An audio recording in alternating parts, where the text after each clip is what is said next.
Ani, bonjour, welcome, and today we'll be making vegetable orzo. Here are the ingredients you'll be needing in the picture above. So just to begin, I'm going to prep all my vegetables and start chopping them up. Here is my onion. I'm going to dice it, and then I will be moving on to my zucchini.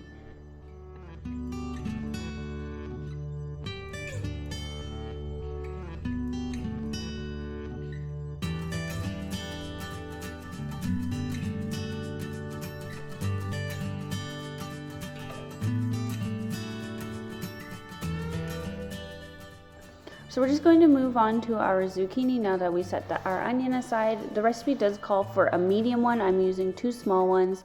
And then next we're just going to shred them. And these zucchinis are actually from our McWeston farm. They're organic and they tasted really good. I do recommend whenever you can make it out to our markets on Saturdays with McWeston Farm. The produce is definitely very cheap and it's all very good and organic.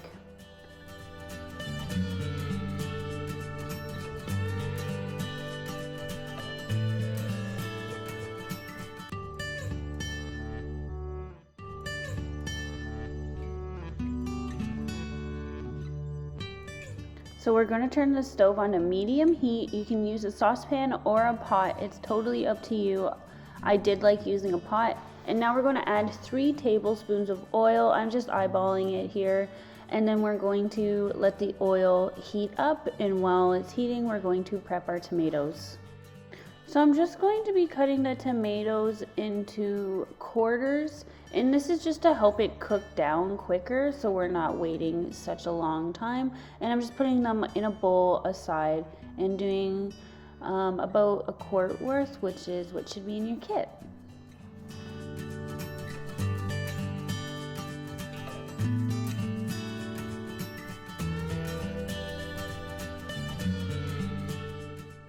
So now that our oil is hot, we're going to start by putting our onion in. Then we will also put 1.5 teaspoons of salt as well as 1.5 teaspoons of pepper for taste. And we're just going to let these saute for about 2 minutes.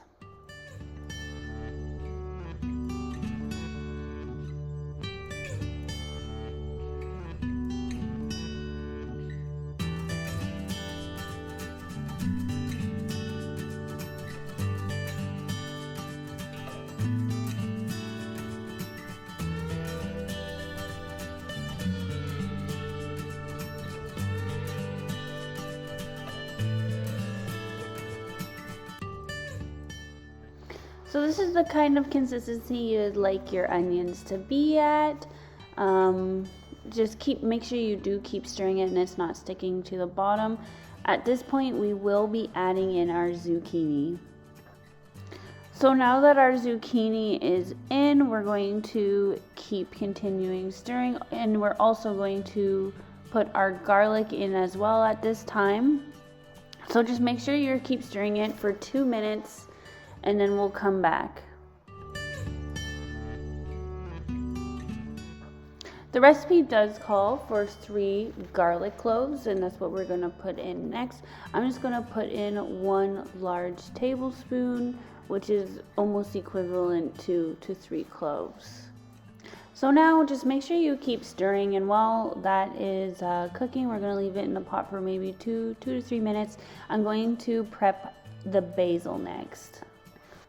So just for the basil, you just kind of want it to be very finely chopped as best as you can. So I'm chopping it in many different directions, as you can see. And then I'm just putting it in a bowl and putting it aside. This is just, again, a little more prepped while we're cooking. It just makes it easier, so then when I need it, it is ready. And as you can see, here is our basil. So now at this point, we're going to add in our tomatoes as well as our basil. So once you do this, I'm sorry, I did forget to mention, you do want to use a pot or a pan that does have a lid, because we're going to put the lid on at this time and leave it for 10 to 15 minutes. You just really want the tomatoes to soften up, and then we can continue to add more of our stuff in. So it's been about 5 minutes, and I do want to add in my red pepper flakes. It's just 1/4 of a teaspoon. So I'm going to add that in for some flavor, give it a little bit of spice. So I do have these cayenne peppers from our farm. Again, all organic. That's why I do enjoy utilizing our farm. So I'm going to put one of these in because we do like some spice at my place. And then also they were only $1, so I do recommend, if you can, make it down to support our farm and our farmers. They support us and we support them.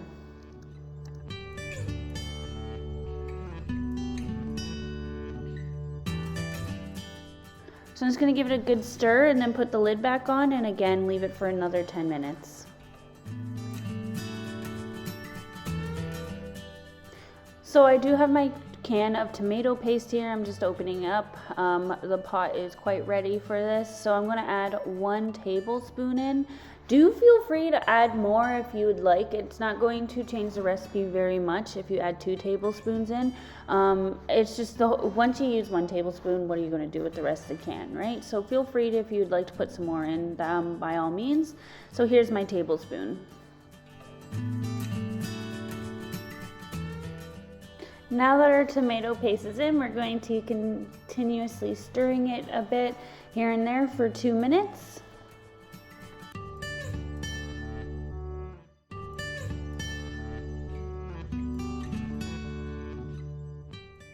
So it's been 2 minutes. We're just going to get ready to add in our 2.5 cups of water at this point. So just make sure you're stirring from the bottom up.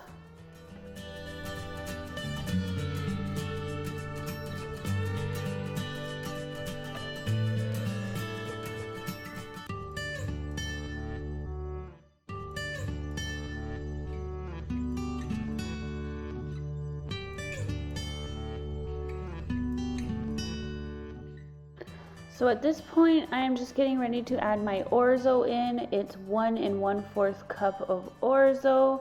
Now you can put in more if you'd like, and if it's just not softening up, just feel free to add more water into. And then we're going to put our lid on once our Orzo's in and let it simmer for 10 to 12 minutes. Now do make sure throughout those 10 to 12 minutes that you are stirring it 3 to 4 times in between that time frame, just to make sure it's not sticking to the bottom.